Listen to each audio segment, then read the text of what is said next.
মক্কার কাফেররা নবীজি সাল্লাল্লাহু আলাইহি সাল্লামকে বিরোধিতা করছে, জুলুম অত্যাচার নির্যাতন করেই গেছে।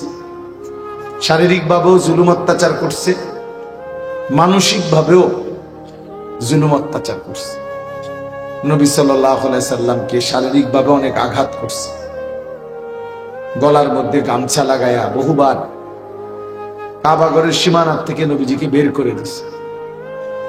নবী সাল্লাল্লাহু আলাইহি সাল্লাম সেজদা দিছে তো উটের পচা নারী বুড়ি নবীজির পিঠে চাপায় দিছে। নবী সাল্লাল্লাহু আলাইহি সাল্লামকে ধাক্কা দিছে, ছোট ছোট পাথরের কঙ্কর নবীজির কপালের দিকে মারছে। এবং নবী সাল্লাল্লাহু আলাইহি সাল্লামের উপর যে কয়জন সাহাবী কালেমা গ্রহণ করছেন তাদের প্রত্যেককেই মক্কার কাফেররা নির্মম নির্যাতন করছে, জুলুম অত্যাচার করছে। হযরতে বেলাল, হযরতে খাব্বাব, হযরতে খুবাইব, হযরতে আম্মার, হযরতে ইয়াসির, হযরতে সুমাইয়া, হযরতে জানিরা, এরকম সাহাবীরা খুব মজলুম হয়েছেন, জুলুমের শিকার হয়েছেন, অনেক বেশি নির্যাতন কষ্ট সহ্য করছেন। আমরা কিতাবে পড়ছি হযরতে খাব্বাব রাদিয়াল্লাহু তাআলা আনহু ইসলামের প্রথম যুগে যিনি কালেমা গ্রহণ করছিলেন, তো ওনাকে পরবর্তীতে হযরত ওমর রাদিয়াল্লাহু তাআলা আনহু একবার জিজ্ঞেস করছিল যে খাব্বাব, ইসলামের প্রথম যুগে তুমি ইসলাম ধর্ম গ্রহণ করার কারণে কি পরিমাণ জুলুম অত্যাচার সহ্য করেছো এটা একটু শোনাও। তখন হযরত খাব্বাব রাদিয়াল্লাহু তাআলা আনহু নিজের চাদর সরাইয়া আমিরুল মুমিনিন হযরত ওমরকে নিজের দুই পাশের কোমর দেখাইলেন। হযরত ওমর দেখলেন কোমরের দুই পাশে এক টুকরা গোশত নাই, হাড্ডিটা ছাড়া। হযরত ওমর রাদিয়াল্লাহু তাআলা আনহু হযরত খাব্বাবকে জড়ায় ধরে বললেন, খাব্বাব কি হয়েছিল তোমার? তো তিনি বললেন যে আমার মনিব, আমি ছিলাম গোলাম, কৃতদাস, আমি কামারের দোকানে আমার মনিবের কাজ করতাম। তো যেদিন আমার মনিব শুনছে আমি কালেমা গ্রহণ করছি, তো সেদিন এই গরম কয়লা, উত্তপ্ত লাল কয়লার মধ্যে আমার মনিব আমার দুই পাশের কোমর এমন ভাবে চাপ দিয়া ধরে রাখছে যে গোশতগুলো পুড়ে খুশে খুশে পড়ে গেছে। এজন্য আর কোনোদিন আমার এই দুই পাশের কোমরে গোশত আর হয় না। এইভাবে সাহাবীরা জুলুম নির্যাতন সহ্য করছে। তাইলে শারীরিকভাবে মানসিকভাবে ভীষণ জুলুম অত্যাচার হয়েছে আল্লাহর নবী সাল্লাল্লাহু আলাইহি সাল্লাম এবং সাহাবীদের উপর। কিন্তু আল্লাহর নবী সাল্লাল্লাহু আলাইহি সাল্লামের প্রতি আল্লাহ তাআলার একটা আদেশ ছিল, ফাস্তাকিম কামা উমিরতু। নবীজিকে আল্লাহ বলছেন, আপনাকে যে আদেশ করা হয়েছে কালেমার প্রচার প্রসার, ইসলামের দাওয়াত, আপনি পূর্ণ ইস্তিকামাত, দৃঢ়তার সাথে, মজবুতির সাথে এই কাজে লেগে থাকেন। আল্লাহ তাআলা বলছে কোনোভাবে এক চুলো আপনি এই কাজ থেকে পিছপা হবেন না। আপনার মেহনত, আপনার জিম্মাদারি আপনি করতে থাকেন। আল্লাহ নবী সাল্লাল্লাহু আলাইহি ওয়াসাল্লাম এই জন্য কিতাবে আছে যে মক্কার কুরাইশদেরকে একদিন বলছিলেন, মক্কাবাসী, ওয়াল্লাহি লা ওয়াদাতুমুশ শামসা ফি ইয়ামিনি ওয়াল কামারা ফি ইয়াসারি ওয়া আমারতুম আন আতরুকা হাদিহি দাওয়া লান আতরুকাহা হাত্তা উনাফিজাহা আও আমুতা ইলাল্লাহ। বলছে আল্লাহর কসম মক্কাবাসী, যদি তোমরা আমার ডান হাতে সূর্য এনে দাও, বাম হাতে যদি চাঁদ এনে দাও, আর বিনিময়ে যদি বলো আমাকে কালেমার দাওয়াত ছেড়ে দিতে, আল্লাহর কসম আমি এটা ছাড়ব না। চাঁদ সূর্য এনে দিলেও আমি ছাড়ব না। তার মানে কোনো কিছুর বিনিময়ে, কোনো কিছুর প্রলোভনে আমি ঈমানের দাওয়াত ছাড়ব। আমি আমার এই ফিকির, আমার এই মেহনত, আমার এই জিম্মাদারি আমি ছেড়ে দেব না। হাত্তা উনাফিজাহা, হয়তো এটা জমিনে বাস্তবায়ন হবে, অথবা আও আমুতা ইলাম, আমি মৃত্যুবরণ করে শহীদ হয়ে আমার আল্লাহর কাছে ফিরে যাব। এর বিকল্প কোন সুরত আমার কাছে নাই। সমঝোতা আপোষের কোন সুরত নেই, সুরত নেই। হক বাতিলের ঐক্য হয় না, গোমরাহ আর ইমানদারের মাঝে ঐক্য হয় না। আমাদেরও বিভিন্ন সময় বিভিন্ন কিছু বলে মানুষ, যে ঐক্যবদ্ধতার অনেক কিছু বলে, কিন্তু সব কিছু বলে দুনিয়াবি বর্তমান পৃথিবীর আধুনিক গণতান্ত্রিক দৃষ্টিকোণ থেকে। এই জন্য আমাদের ঐক্যের ভিত্তি গণতান্ত্রিক ভিত্তিতে না, ঐক্যের ভিত্তি হবে ঈমান আকীদার ভিত্তি। এটা জরুরি। এখানে দৃষ্টি, যত কথাই বলুক আম করে যে হুজুররা ঐক্য চায় না, ঐক্য করে না, এগুলো শুনতে পারবে, বলতে পারবে, কিন্তু লাভ হবে না। ঈমান এবং আকীদা বিচ্যুতি যার সাথে, তার সাথে ঐক্য হয় না, তার সাথে ঐক্য হয়। যার সাথে আমার বিশ্বাসের প্রশ্নে দ্বন্দ্ব, যার সাথে আমার ঈমানের প্রশ্নেই দ্বন্দ্ব, তার সাথে আমার ঐক্য হবে কিভাবে? কিভাবে হবে? এজন্য আল্লাহ নবী সাল্লাল্লাহু আলাইহি সাল্লাম বলছেন, আপনারা জানেনও এটা, মক্কার কাফেররা নবীজিকে প্রস্তাব দিছিল যে মুহাম্মদ কিছু সময় তুমি আমগো দেবতার পূজা করো, কিছু সময় আমরা তোমার আল্লাহর ইবাদত করি। নাউজুবিল্লাহ। আল্লাহ বলছেন না, বলে দেন, কুল ইয়া আইয়ুহাল কাফিরুন লা আ'বুদু মা তা'বুদুন, হে কাফের সম্প্রদায়, তোমরা যার ইবাদত করো আমি তার ইবাদত করি, ওয়ালা আনতুম আবিদুনা মা আ'বুদ, আবার আমি যার ইবাদত করি তোমরা তার ইবাদত করো না। কাজেই এখানে বিশ্বাসের বিষয়। আমি আল্লাহকে মানি, তোমরা কুফরিকে, মূর্তিকে মানো। তাহলে এখানে মৌলিক ভিত্তিতে দ্বন্দ্ব, তাহলে তোমার সাথে আমাদের ঐক্য হবে কেন? এজন্য ঐক্যের ভিত্তি ঈমান, ঐক্যের ভিত্তি কোরআন। আমাদের খতিব আজম আল্লামা নুরুল ইসলাম অলিপুরি দামাত বারাকাতুহুমুল আলিয়া, এই কথাটা তিনি বহুবার বারবার বলে, এখনো বলে উনি, যে আল্লাহ তাআলা বলছে ওয়াতাসিমু বিহাবলিল্লাহি জামিআ, সবাইকে ঐক্যবদ্ধ থাকতে বলছে। কিন্তু এই বিহাবলিল্লাহ উনি বলেন যে কিসের ভিত্তিতে ঐক্যবদ্ধ থাকতে বলছে সেইটা বলেন না কেন? সেটা তো আল্লাহ বলে দিছে, কোন একটি দলের সাথে সবাই ঐক্যবদ্ধ হন, এইটা তো আল্লাহ বলে না। পরিচিত কোন একজন ব্যক্তির সাথে সবাই ঐক্যবদ্ধ হন, এইটা তো বলে নাই কোরআন।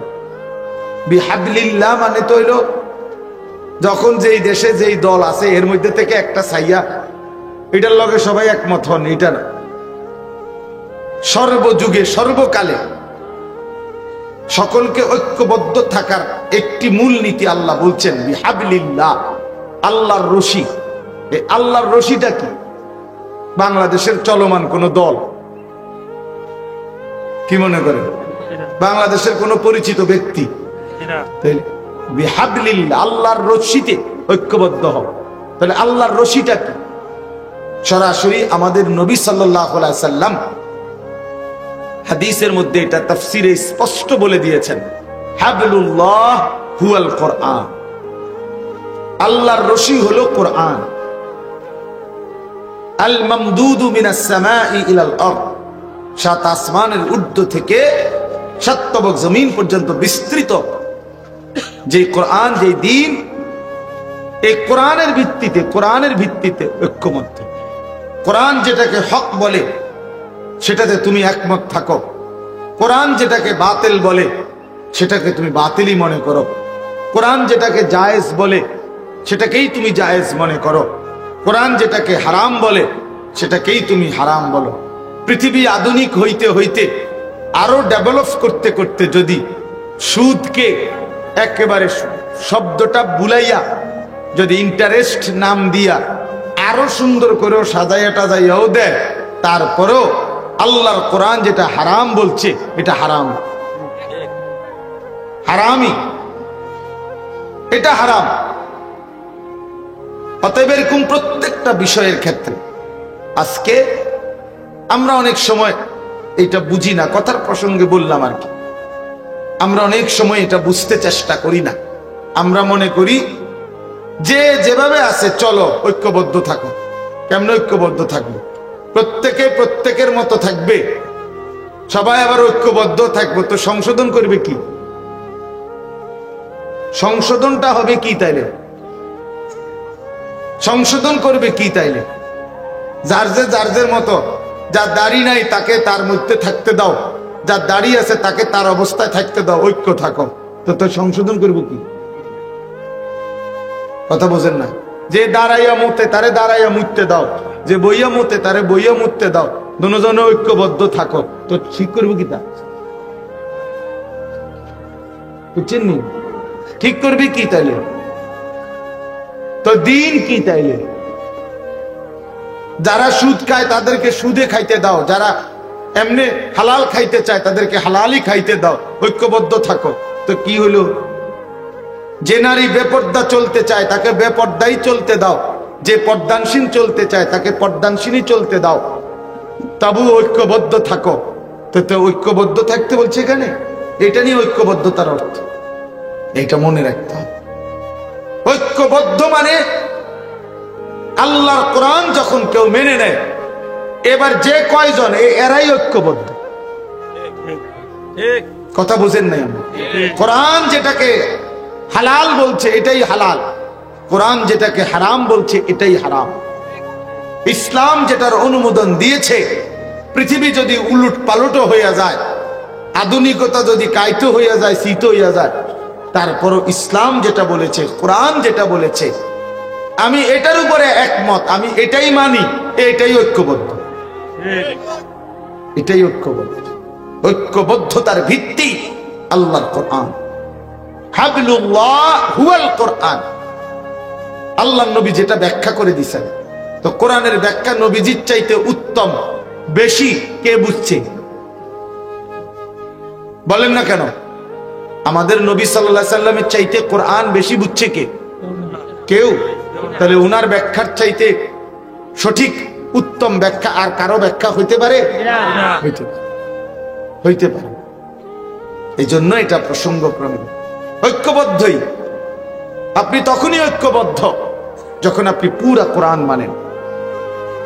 আর যে কোরআন মানে না, আল্লাহর দ্বীন মানে না, রাসূলুল্লাহ সাল্লাল্লাহু আলাইহি সাল্লাম সুন্নাহ মানে না, সে ঐক্যবদ্ধ প্ল্যাটফর্ম থেকে সে বিচ্ছিন্ন। সে বিচ্ছিন্ন। তো তারে তার হারামের উপরে রাইখা, তারে তার গুনার উপরে রাইখা, তারে তার ভুল আকীদার উপরে রাইখা, তারে তার ভুল বিশ্বাসের উপরে রাইখা আমি ঐক্যবদ্ধ হইলে এটা কখনোই ঐক্যবদ্ধতা নয়, বরং এটা দ্বীনকে বিলীন করে দেওয়া, মিটিয়ে দেওয়া। এই ঐক্যবদ্ধতা আল্লাহ বলেও নাই, আল্লাহ চায়ও না। আল্লাহ তাআলা চায় না। এটা মনে রাখবেন। যে দূর বুঝছেন বুঝছেন, বাকি এটা মনে রাখি, এটা বুঝেন। ওই এমনি মোবাইলে লিখে দিলে হয় না। হুজুরদের মধ্যে ঐক্যবদ্ধতা নাই, বাকিরা সবাই একেবারে ঐক্যবদ্ধ হইয়া এক প্লেটে ভাত খায়, সবাই একেবারে বড় 3000 মাইল লম্বা প্লেটে ভাত খায়। বুঝেন নাই? আমরাই শুধু ঐক্যবদ্ধ নাই, একবার বাকিরা ওই আওয়ামী লীগ, বিএনপি, মিল্লা, বাকিরা সবাই একেবারে ঐক্যবদ্ধ। কই কই ঐক্যবদ্ধ? বাকি বাংলাদেশে আর মতানৈক্যতা নাই। কথা বলেন না কেন? জেনারেল মানুষদের মধ্যে মতানৈক্য নাই, তো এই বাংলাদেশে জেনারেল শিক্ষিতদের দল পার্টির অভাব পড়ছিনি, তো এ দুটিকা এত কথা কেন? যাই হোক, এজন্য সুজা হিসাব ওলামায়ে কেরাম ঐক্যবদ্ধ। কিভাবে ঐক্যবদ্ধ? ওলামায়ে কেরামের মধ্যে যেই ব্যক্তি, যেই আলেমরা আল্লাহর কোরআন মানে, দ্বীন মানে, হক এবং হালালের উপরে টিকে আছে, এরাই ঐক্যবদ্ধ। বাকিরা ঐক্যবদ্ধ হচ্ছে না, এটা ইনাদের দোষ না। যে কোরআন মানে না, যে হক মানে না, যে বাতিল ছাড়ে না, সে ঐক্যবদ্ধ হচ্ছে না কেন? এটা তার ত্রুটি, এটা ওলামায়ে কেরামের ত্রুটি হইতে পারে না। আমি ঐক্যবদ্ধ, আমি কোরআনের সাথে, মনে করেন মানে আপনি আমার লগে ঐক্যবদ্ধ হচ্ছেন না কারণে যেটা আপনি হক মানেন না, তো তাই এটা আমি কেমন ঐক্যবদ্ধ হবো? আমি বুঝি আমার দিন বিসর্জন দিয়া, আখিরাত বিসর্জন দিয়ে আমনের লগে আমি ঐক্যবদ্ধ হবো যে বাবা যেমনে মন চায় এমনি চলেন, তবে ঐক্যবদ্ধ থাকেন। জি না, এটা হবে না। আল্লাহ আমাদেরকে বুঝ দান করেন, আল্লাহ আমাদেরকে বুঝ দান করেন। এই যে বর্তমানে দাওয়াত ও তাবলীগের মধ্যে যে বিচ্ছিন্ন শক্তিটা, সাদ নামের একজন ভণ্ড ব্যক্তি, যে তার কিছু গুন্ডা অনুসারী নিয়া আপনার ইচ্ছা করে পরিকল্পিতভাবে দুশ্মনের এজেন্ডা বাস্তবায়নের জন্য যে তার অনুসারীদেরকে নিয়ে ওলামায়ে কেরামের বিরোধিতায় দাঁড়াইছে। এখন সাংবাদিকরা অথবা জেনারেল শিক্ষিতরা যতই বলুক যে আপনারা ঐক্যবদ্ধ হয়ে যান, এক হয়ে যান, না এক হবে না, তো কোনোদিনও না এক হবে না। কারণ আমাদের স্পষ্ট বক্তব্য হলো সাদের আকীদা, কথাবার্তা সম্পূর্ণ কোরআন সুন্নাহ বিরোধী। তাহলে সে একটি ভ্রান্ত আকীদার লোক, সে একটি গোমরাহ ব্যক্তি। তাহলে আমি তার লগে ঐক্য হমু কেমনে? কিভাবে ঐক্য হমু আমি? সে বলতেছে মুসা আলাইহিস সালাম সম্পূর্ণ নিজের ইচ্ছায় তুর পাহাড়ে গেছেন, যার কারণে উনার উম্মত, উনার কওম গোমরাহ হয়ে গেছে। অথচ মুসা আলাইহিস সালামকে আল্লাহ তাআলা ডেকে নিছেন। তো এরকম অসংখ্য বিষয় উলামায়ে কেরামের বিরুদ্ধে প্রতিনিয়ত বিষোদ্গার করে, কোরআন সুন্নাহর বরখেলাফ কথা বলে। এখন আপনি আমার যতই ফিরে হাত বুলান যে এক হইয়া যান, কিটা দিয়ে এক হইতাম আমি? কি দিয়ে এক হব বলেন? কাদিয়ানির সাথে আমি কি দিয়ে এক হইতাম? কথা বুঝেন নাই আমার? কাদিয়ানি যারা, তারা কোনোভাবেই আপনার আমাদের নবী সাল্লাল্লাহু আলাইহি সাল্লামকে আখিরি নবী মানে না। তারা মনে করে এর পরে তাদের ওই ভণ্ড গোলাম আহমদ কাদিয়ানি, ওই বাটফার, এই বাটফারে নাকি নবী। তো তাইলে এখন আপনি যদি কন আমরা ঐক্যবদ্ধ হইয়া যান, কেমনে ঐক্যবদ্ধ হইতাম আমি? এটা আমার ইমানের প্রশ্ন না? কথা বলেন, এটা আমার ইমানের প্রশ্ন কিনা? এটা তো হবে না, এটা তো হবে না। এই জন্য বললাম আর কি, আল্লাহ তাআলা আগেই বলে দিছে স্পষ্ট, ওয়াতাসিমু বিহাবলিল্লাহ, কোরআনের ভিত্তিতে ঐক্যবদ্ধ থাকো। কোরআনের ভিত্তিতে যে কোনো দল হোক সেটা আপনার, এটা আমার বিষয় না। কোন একটি দলের সাথে ঐক্যবদ্ধ হও সবাই, এটা কোরআনের এই আয়াতের অর্থ না। কোরআনের ভিত্তিতে ঐক্যবদ্ধ হইতে কইছে। অর্থাৎ আমরা সবাই সিদ্ধান্ত নিলাম যে এখানে আমরা যদি মনে করেন 200 মানুষ এখন বসছি, আমরা যদি সিদ্ধান্ত নেই যে এক চুল কোরআনের খেলাফ আমরা করব না, সুন্নাহর খেলাফ করব না, কোরআন এবং সুন্নাহ যেটাকে হালাল বলছে এটাই হালাল, কোরআন সুন্নাহ যেটাকে হারাম বলছে এটাই হারাম, তাইলে আমরা ঐক্যবদ্ধ। কথা বুঝছেন কিনা বলে? তাইলে ঐক্যবদ্ধ। তাহলে ঐক্যবদ্ধ হওয়ার জন্য একটা মাপকাঠি, একটা মূল নীতি আল্লাহ বলছে কিনা, তো ওইটার মধ্যে আইতেই আমি, নাইলে কিছুই করার নাই, নাইলে কিছুই। হাদিসের মধ্যে আছে এই প্রসঙ্গটা, এই কথাটা বলে শেষ করি। হযরত হুযায়ফা নবী সাল্লাল্লাহু আলাইহি সাল্লামের একজন সাহাবী ছিলেন, বিখ্যাত সাহাবী।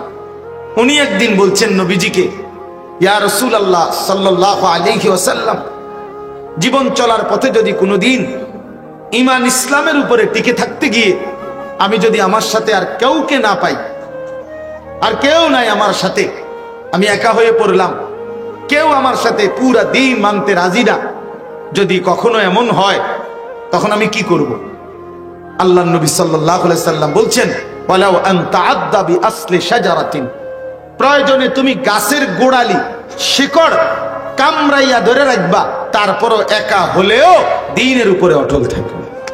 তো তুমি ঐক্যবদ্ধ, তুমি একজন, ওই তুমি ঐক্যবদ্ধ কিসের ভিত্তিতে? কথা বলেন না কেন? ওই জন্য এটা মনে রাখতে যে না আর সম্ভব না, পুরা সমাজ, পুরা দেশ, পুরা মহল্লা টেলিভিশন কিনে লাইছে, আর আমি একজন শেষ, এই পুরা 30 ঘর মানুষের মধ্যে আমার এই একটা ঘরে আর টেলিভিশন না কিনা, আর আমি একজন আর কি করুন, থাক বাদ দাও, আমিও কিনালাম। বুঝছেন নি আপনি কথাটা? এটা নি কথা, এটা নি ইসলামের কথা না। প্রয়োজনে তুমি একাই মাটি কামড়াইয়া ধরে রাখবে। তো তুমি ঐক্যবদ্ধ। আরো আশ্চর্য শুনবেন, ইব্রাহিম আলাইহিস সালাম, উনি এই যে ইব্রাহিম নবী, উনি কয়জন? একজন। ওই যে ছেলেটা হাফেজ সাহেব যে পুরস্কার প্রাপ্ত, এই প্রিয় ভাই যে তেলাওয়াত করছে ইব্রাহিম আলাইহিস সালামের ঘটনা, হ্যাঁ খুব সুন্দর তেলাওয়াত করছে। তো এই ইব্রাহিম আলাইহিস সালাম উনি ব্যক্তিগতভাবে কয়জন? একজন। কিন্তু কোরআন শরীফে স্পষ্ট আছে ইন্না ইব্রাহিমা কানা উম্মাতান, ইব্রাহিম ছিল একটি জাতি, ইব্রাহিম একাই একটি উম্মত। অর্থাৎ আল্লাহর দ্বীন যখন সে পূর্ণ মেনে নিছে, তো ইনি একাই শক্তি, তিনি একাই ঐক্যবদ্ধ, তিনি একাই একটি জাতির প্রতিবিম্ব, প্রতিচ্ছবি। এই জন্য এটা মনে রাখতে হবে, পুরা দিন কোন অবস্থাতেই পৃথিবীর সবাই যদি আল্লাহর দ্বীন ছেড়ে দেয়, তবুও আমি ছাড়বো না, এই ব্যক্তি ঐক্যবদ্ধ। এবার বাকিরা ধীরে ধীরে এখানে এসে ঐক্যবদ্ধ হইতে হবে, ধীরে ধীরে নাহকের লগে ঐক্যবদ্ধ হইলে হবে না। আল্লাহ আমাদেরকে বুঝার তৌফিক দান করেন। মক্কার কাফেররা নবীজি সাল্লাল্লাহু আলাইহি সাল্লামকে বিরোধিতা করছে, জুলুম, অত্যাচার, নির্যাতন করেই গেছে। শারীরিকভাবেও জুলুম অত্যাচার করছে, মানসিকভাবেও জুলুম অত্যাচার করছে।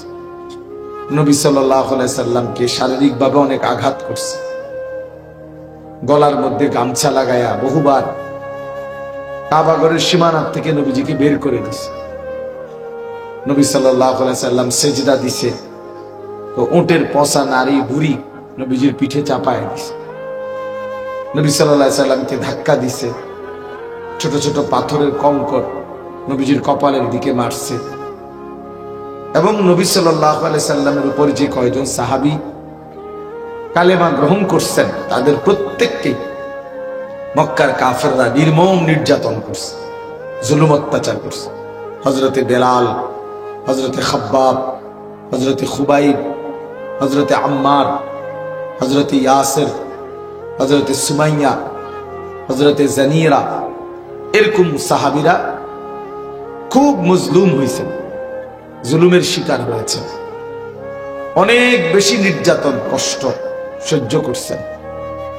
আমরা কিতাবে পড়ছি হযরতে খাব্বাব রাদিয়াল্লাহু তাআলা আনহু ইসলামের প্রথম যুগে যিনি কালেমা গ্রহণ করছিলেন, তো ওনাকে পরবর্তীতে হযরত ওমর রাদিয়াল্লাহু তাআলা আনহু একবার জিজ্ঞেস করছিল যে, খাব্বাব, ইসলামের প্রথম যুগে তুমি ইসলাম ধর্ম গ্রহণ করার কারণে কি পরিমাণ জুলুম অত্যাচার সহ্য করেছো, এটা একটু শোনাও। তখন হযরত খাব্বাব রাদিয়াল্লাহু তাআলা আনহু নিজের চাদর সরাইয়া আমিরুল মুমিনিন হযরত ওমরকে নিজের দুই পাশের কোমর দেখাইলেন। হযরত ওমর দেখলেন কোমরের দুই পাশে এক টুকরা গোশত নাই, হাড্ডিটা ছাড়া। হযরত ওমর রাদিয়াল্লাহু তাআলা আনহু হযরত খাব্বাবকে জড়ায় ধরে বললেন, খাব্বাব, কি হয়েছিল তোমার? তো তিনি বললেন যে আমার মনিব, আমি ছিলাম গোলাম, কৃতদাস, আমি কামারের দোকানে আমার মনিবের কাজ করতাম। তো যেদিন আমার মনিব শুনছে আমি কালেমা গ্রহণ করছি, তো সেদিন এই গরম কয়লা, উত্তপ্ত লাল কয়লার মধ্যে আমার মনিব আমার দুই পাশের কোমর এমন ভাবে চাপ দিয়ে ধরে রাখছে যে গোশতগুলো পুড়ে খুশে খুশে পড়ে গেছে। এজন্য আর কোনোদিন আমার এই দুই পাশের কোমরে গোশত আর হয় না। এইভাবে সাহাবীরা জুলুম নির্যাতন সহ্য করছে। তাইলে শারীরিকভাবে, মানসিকভাবে ভীষণ জুলুম অত্যাচার হয়েছে আল্লাহ নবী সাল্লাল্লাহু আলাইহি সাল্লাম এবং সাহাবীদের উপর। কিন্তু আল্লাহ নবী সাল্লাল্লাহু আলাইহি সাল্লামের প্রতি আল্লাহ তাআলার একটা আদেশ ছিল, ফাস্তাকিম কামা উমিরত। নবীজিকে আল্লাহ বলছেন, আপনাকে যে আদেশ করা হয়েছে কালেমার প্রচার প্রসার, ইসলামের দাওয়াত, আপনি পূর্ণ ইস্তেকামাত, দৃঢ়তার সাথে, মজবুতির সাথে এই কাজে লেগে থাকেন। আল্লাহ তাআলা বলছে, কোনোভাবে এক চুলো আপনি এই কাজ থেকে পিছপা হবেন না। আপনার মেহনত, আপনার জিম্মাদারি আপনি করতে থাকেন, করতে থাকেন। আল্লাহ নবী সাল্লাল্লাহু আলাইহি ওয়াসাল্লাম এই জন্য কিতাবে আছে যে মক্কার কুরাইশদেরকে একদিন বলছিলেন, মক্কাবাসী, ওয়াল্লাহি লা ওয়াদাতুমুশ শামসা ফি ইয়ামিনি ওয়াল কামারা ফি ইয়াসারি ওয়া আমারতুম আন আতরুকা হাদিহি দাওয়া লান আতরুকাহা হাত্তা উনাফিজাহা আও আমুতা ইলাল্লাহ।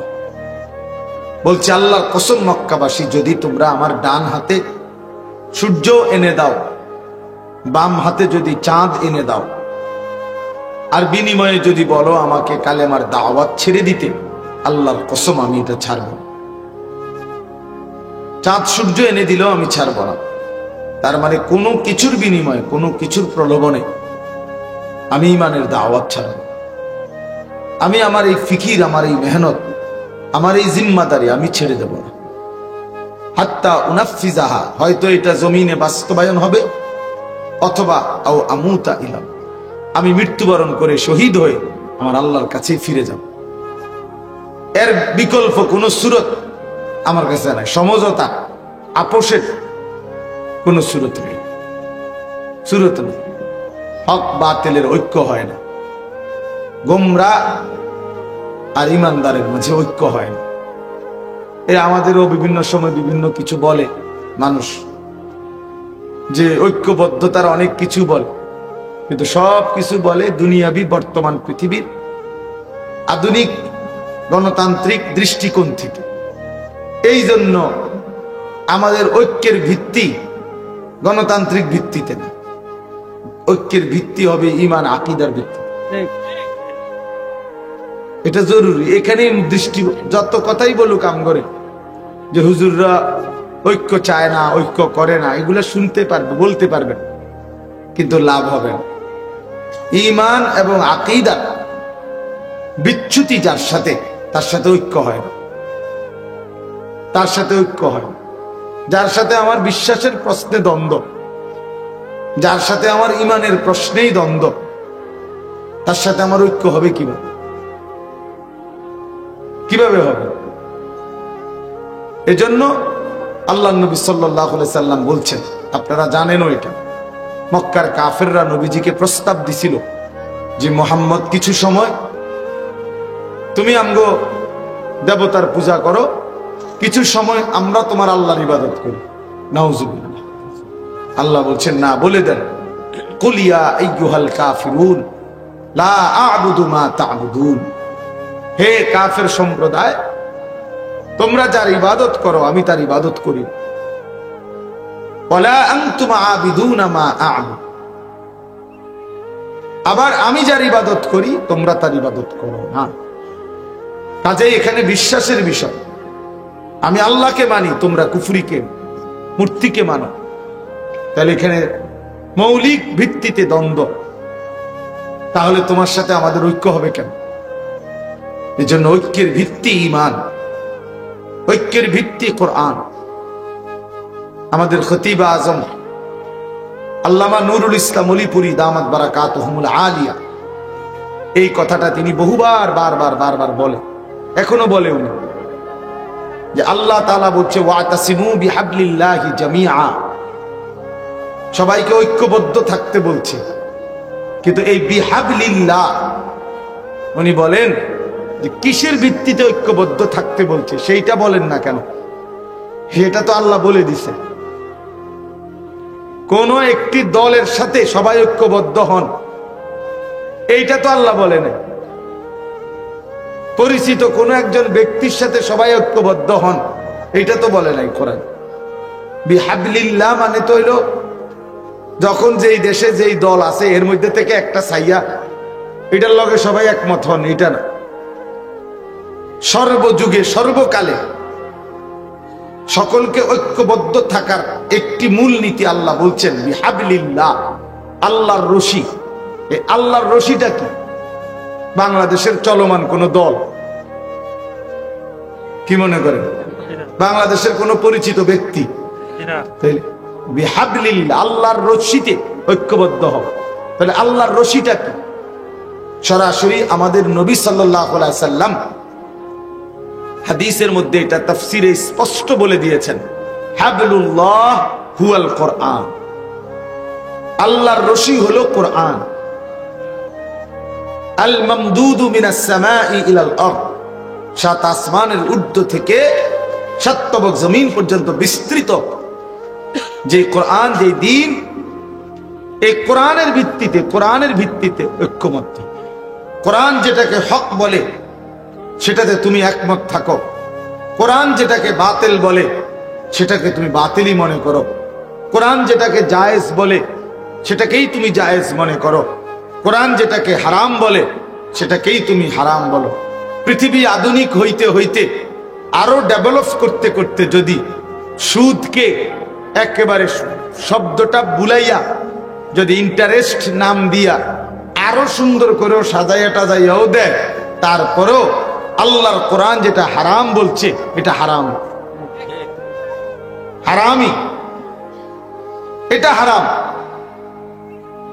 অতএব এরকম প্রত্যেকটা বিষয়ের ক্ষেত্রে আজকে আমরা অনেক সময় এটা বুঝি না, কথার প্রসঙ্গে বললাম আর কি, আমরা অনেক সময় এটা বুঝতে চেষ্টা করি না। আমরা মনে করি যে যেভাবে আছে চলো ঐক্যবদ্ধ থাকো। কেমন ঐক্যবদ্ধ থাকবে? প্রত্যেকে প্রত্যেকের মতো থাকবে, সবাই আবার ঐক্যবদ্ধ থাকবো, তো সংশোধন করবে কি? সংশোধনটা হবে কি তাইলে? সংশোধন করবে কি তাইলে? যার যে মতো, যার দাড়ি নাই তাকে তার মধ্যে থাকতে দাও, যার দাড়ি আছে তাকে তার অবস্থায় থাকতে দাও, ঐক্য থাকো। তো সংশোধন করবো কি? কথা বোঝেন না? যে দাঁড়াইয়া মুতে তারে দাঁড়াইয়া মুততে দাও, যে বইয়া মুতে তারে বইয়া মুততে দাও, দুজনে ঐক্যবদ্ধ থাকো, তো ঠিক করবো কি? তা বুঝছেন নি? ঠিক করবে কি তাইলে? তো দিন কি তাইলে?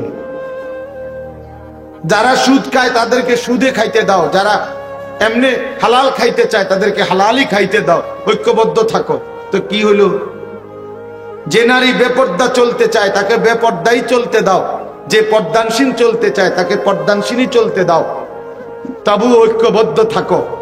তো ঐক্যবদ্ধ থাকতে বলছে এখানে, এটা নিয়ে ঐক্যবদ্ধতার অর্থ, এটা মনে রাখতে হবে। ঐক্যবদ্ধ মানে আল্লাহর কোরআন যখন কেউ মেনে নেয়, এবার যে কয়জন এরাই ঐক্যবদ্ধ।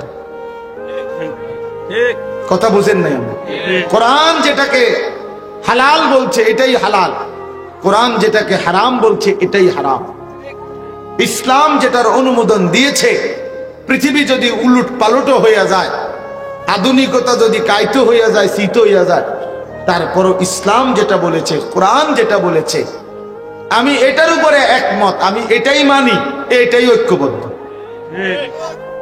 এটাই ঐক্যবদ্ধ। ঐক্যবদ্ধতার ভিত্তি আল্লাহর কোরআন, হাবলুল্লাহ হুয়াল কোরআন। আল্লাহর নবী যেটা ব্যাখ্যা করে দিয়েছেন, তো কোরআনের ব্যাখ্যা নবীজির চাইতে উত্তম বেশি কে বুঝছে? বলেন না কেন? আমাদের নবী সাল্লাল্লাহু আলাইহি সাল্লামের চাইতে কোরআন বেশি বুঝছে কে? কেউ। তাহলে উনার ব্যাখ্যার চাইতে সঠিক উত্তম ব্যাখ্যা আর কারো ব্যাখ্যা হইতে পারে? হইতে পারে। এই জন্য এটা প্রসঙ্গক্রমে ঐক্যবদ্ধই। আপনি তখনই ঐক্যবদ্ধ যখন আপনি পুরা কোরআন মানেন। আর যে কোরআন মানে না, আল্লাহর দ্বীন মানে না, রাসূলুল্লাহ সাল্লাল্লাহু আলাইহি ওয়াসাল্লাম সুন্নাহ মানে না, সে ঐক্যবদ্ধ প্ল্যাটফর্ম থেকে সে বিচ্ছিন্ন, সে বিচ্ছিন্ন। তো তারে তার হারামের উপরে রাইখা, তারে তার গুনার উপরে রাইখা, তারে তার ভুল আকীদার উপরে রাইখা, তারে তার ভুল বিশ্বাসের উপরে রাইখা আমি ঐক্যবদ্ধ হইলে এটা কখনোই ঐক্যবদ্ধতা নয়, বরং এটা দ্বীনকে বিলীন করে দেওয়া, মিটিয়ে দেওয়া। এই ঐক্যবদ্ধতা আল্লাহ বলেও নাই, আল্লাহ চায়ও না, আল্লাহ তাআলা চায় না। এটা মনে রাখবেন, যেদূর বুঝছেন বুঝছেন, বাকি এটা মনে রাখি, এটা বুঝেন। ও এমনি মোবাইলে লিখে দিলে হয় না, হুজুরদের মধ্যে ঐক্যবদ্ধতা নাই, বাকিরা সবাই একেবারে ঐক্যবদ্ধ হইয়া এক প্লেটে ভাত খায়, সবাই একেবারে বড় 3000 মাইল লম্বা প্লেটে ভাত খায়, বুঝলেন নাই? আমরাই শুধু ঐক্যবদ্ধ নাই, একবার বাকিরা ওই আওয়ামী লীগ বিএনপি মিল্লা বাকিরা সবাই কার ঐক্যবদ্ধ, কই ঐক্যবদ্ধ? বাকি বাংলাদেশে আর মতানৈক্যতা নাই। কথা বলেন না কেন? জেনারেল মানুষদের মধ্যে মতানৈক্য নাই, তো বাংলাদেশে জেনারেল শিক্ষিতদের দল পার্টির অভাব পড়ছিনি, তো এ দুটিকা এত কথা কেন? যাই হোক, এই জন্য সুজা হিসাব ওলামায়ে কেরাম ঐক্যবদ্ধ। কিভাবে ঐক্যবদ্ধ? ওলামায়ে কেরামের মধ্যে যেই ব্যক্তি, যেই আলেমরা আল্লাহর কোরআন মানে, দিন মানে, হক এবং হালালের উপরে টিকে আছে, এরাই ঐক্যবদ্ধ। বাকিরা ঐক্যবদ্ধ হচ্ছে না, এটা ইনাদের দোষ না। যে কোরআন মানে না, যে হক মানে না, যে বাতিল ছাড়ে না, সে ঐক্যবদ্ধ হচ্ছে না কেন? এটা তার ত্রুটি, এটা ওলামায়ে কেরামের ত্রুটি হইতে পারে না। আমি ঐক্যবদ্ধ, আমি কোরআনের সাথে, মনে করেন মানে আপনি আমার লগে ঐক্যবদ্ধ হচ্ছেন না কারণে যেটা আপনি হক মানেন না, তো তাইলে এটা আমি কেমন ঐক্যবদ্ধ হবো? আমি বুঝি আমার দিন বিসর্জন দিয়া, আখিরাত বিসর্জন দিয়ে আমনের লগে আমি ঐক্যবদ্ধ বুঝে বাবা যেমনে মন চায় এমনি চলেন, তবে ঐক্যবদ্ধ থাকেন। জি না, এটা হবে না। আল্লাহ আমাদেরকে বুঝ দান করেন, আল্লাহ আমাদেরকে বুঝ দান করেন। এই যে বর্তমানে দাওয়াত ও তাবলীগের মধ্যে যে বিচ্ছিন্ন শক্তিটা, সাদ নামের একজন ভণ্ড ব্যক্তি, যে তার কিছু গুন্ডা অনুসারী নিয়া আপনার ইচ্ছা করে পরিকল্পিতভাবে দুশ্মনের এজেন্ডা বাস্তবায়নের জন্য যে তার অনুসারীদেরকে নিয়ে ওলামায়ে কেরামের বিরোধিতায় দাঁড়াইছে। এখন সাংবাদিকরা অথবা জেনারেল শিক্ষিতরা যতই বলুক যে আপনারা ঐক্যবদ্ধ হয়ে যান, এক হয়ে যান, না এক হবে না, তো কোনোদিনও না এক হবে না। কারণ আমাদের স্পষ্ট বক্তব্য হলো সাদের আকীদা, কথাবার্তা সম্পূর্ণ কোরআন সুন্নাহ বিরোধী। তাহলে সে একটি ভ্রান্ত আকীদার লোক, সে একটি গোমরাহ ব্যক্তি। তাহলে আমি তার লগে ঐক্য হমু কেমনে? কিভাবে ঐক্য হমু আমি? সে বলতেছে মুসা আলাইহিস সালাম সম্পূর্ণ নিজের ইচ্ছায় তুর পাহাড়ে গেছেন, যার কারণে উনার উম্মত, উনার কওম গোমরাহ হয়ে গেছে। অথচ মুসা আলাইহিস সালামকে আল্লাহ তাআলা ডেকে নিছেন। তো এরকম অসংখ্য বিষয় উলামায়ে কেরামের বিরুদ্ধে প্রতিনিয়ত বিশুদ্ধার করে, কোরআন সুন্নাহর বরখেলাফ কথা বলে। এখন আপনি আমার যতই পিঠে হাত বুলান যে এক হইয়া যান, কিটা দিয়ে এক হইতাম আমি? কি দিয়ে এক হব বলেন? কাদিয়ানির সাথে আমি কি দিয়ে এক হইতাম? কথা বুঝেন নাই আমার? কাদিয়ানি যারা, তারা কোনোভাবেই আপনার আমাদের নবী সাল্লাল্লাহু আলাইহি সাল্লামকে আখিরি নবী মানে না। তারা মনে করে এর পরে তাদের ওই ভণ্ড গোলাম আহমদ কাদিয়ানি, ওই বাটফার, এই বাটফারে নাকি নবী। তো তাইলে এখন আপনি যদি কন আপনারা ঐক্যবদ্ধ হইয়া যান, কেমনে ঐক্যবদ্ধ হইতাম আমি? এটা আমার ইমানের প্রশ্ন না? কথা বলেন, এটা আমার ইমানের প্রশ্ন কিনা? এটা তো হবে না, এটা তো হবে না। এই জন্য বললাম আর কি, আল্লাহ তাআলা আগেই বলে দিছে স্পষ্ট, ওয়াতাসিমু বিহাবলিল্লাহ, কোরআনের ভিত্তিতে ঐক্যবদ্ধ থাকো। কোরআনের ভিত্তিতে যেই কোনো দল হোক সেটা আপনার, এটা আমার বিষয় না। কোন একটি দলের সাথে ঐক্যবদ্ধ হও সবাই, এটা কোরআনের এই আয়াতের অর্থ না। কোরআনের ভিত্তিতে ঐক্যবদ্ধ হইতে কইছে। অর্থাৎ আমরা সবাই সিদ্ধান্ত নিলাম যে এখানে আমরা যদি মনে করেন 200 মানুষ এখন বসছি, আমরা যদি সিদ্ধান্ত নেই যে এক চুল কোরআনের খেলাফ আমরা করব না, সুন্নাহর খেলাফ করব না, কোরআন এবং সুন্নাহ যেটাকে হালাল বলছে এটাই হালাল, কোরআন সুন্নাহ যেটাকে হারাম বলছে এটাই হারাম, তাইলে আমরা ঐক্যবদ্ধ। কথা বুঝছেন কিনা বলে? তাইলে ঐক্যবদ্ধ। তাহলে ঐক্যবদ্ধ হওয়ার জন্য একটা মাপকাঠি, একটা মূল নীতি আল্লাহ বলছে কিনা, তো ওইটার মধ্যে আইতেই বাম, নাইলে কিছুই করার নাই, নাইলে কিছুই কর। হাদিসের মধ্যে আছে, এই প্রসঙ্গটা এই কথাটা বলে শেষ করি। হযরত হুযায়ফা নবী সাল্লাল্লাহু আলাইহি সাল্লামের একজন সাহাবী ছিলেন, বিখ্যাত সাহাবী। উনি একদিন বলছেন নবীজিকে, ইয়া রাসূলুল্লাহ সাল্লাল্লাহু আলাইহি ওয়াসাল্লাম, জীবন চলার পথে যদি কোনোদিন ঈমান ইসলামের উপরে টিকে থাকতে গিয়ে আমি যদি আমার সাথে আর কাউকে না পাই, আর কেউ নাই আমার সাথে, আমি একা হয়ে পড়লাম, কেউ আমার সাথে পুরা দিন মানতে রাজি না, যদি কখনো এমন হয় তখন আমি কি করব? আল্লাহর নবী সাল্লাল্লাহু আলাইহি সাল্লাম বলছেন, ওয়ালাউ আন তাআদ্দা বিআসলি শাজারাতিন, প্রয়োজনে তুমি গাছের গোড়ালি শিকড় কামড়াইয়া ধরে রাখবা, তারপরও একা হলেও দ্বীনের উপরে অটল থাকবে। তো তুমি ঐক্যবদ্ধ, তুমি একজন, ওই তুমি ঐক্যবদ্ধ কিসের ভিত্তিতে? কথা বলেন না কেন?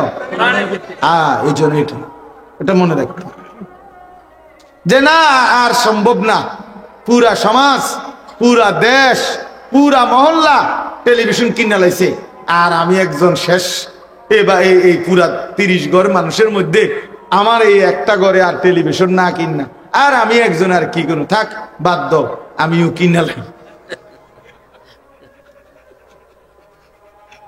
বুঝছেন নি আপনার কথাটা? এটা নি কথা, এটা নি ইসলামের কথা না। প্রয়োজনে তুমি একাই মাটি কামড়াইয়া ধরে রাখবে, তো তুমি ঐক্যবদ্ধ। আরো আশ্চর্য শুনবেন, ইব্রাহিম আলাইহিস সালাম, উনি এই যে ইব্রাহিম নবী, উনি কয়জন? একজন। ওই যে ছেলেটা হাফেজ সাহেব যে পুরস্কার প্রাপ্ত, এই প্রিয় ভাই যে তেলাওয়াত করছে ইব্রাহিম আলাইহিস সালামের ঘটনা, হ্যাঁ খুব সুন্দর তেলাওয়াত করছে। তো এই ইব্রাহিম আলাইহিস সালাম উনি ব্যক্তিগতভাবে কয়জন? একজন। কিন্তু কোরআন শরীফে স্পষ্ট আছে, ইন্না ইব্রাহিমা কানা উম্মাতান, ইব্রাহিম ছিল একটি জাতি, ইব্রাহিম একাই একটি উম্মত। অর্থাৎ আল্লাহর দ্বীন যখন সে পূর্ণ মেনে নিছে, তো ইনি একাই শক্তি, তিনি একাই ঐক্যবদ্ধ, তিনি একাই একটি জাতির প্রতিবিম্ব, প্রতীচ্য। এই জন্য এটা মনে রাখতে হবে, পুরা দিন কোন অবস্থাতেই পৃথিবীর সবাই যদি আল্লাহর দ্বীন ছেড়ে দেয়, তবুও আমি ছাড়বো না, এই ব্যক্তি ঐক্যবদ্ধ। এবার বাকিরা ধীরে ধীরে এখানে এসে ঐক্যবদ্ধ হইতে হবে, ধীরে ধীরে নাহকের লগে ঐক্যবদ্ধ হইলে হবে না। আল্লাহ আমাদেরকে বুঝার তৌফিক দান করেন।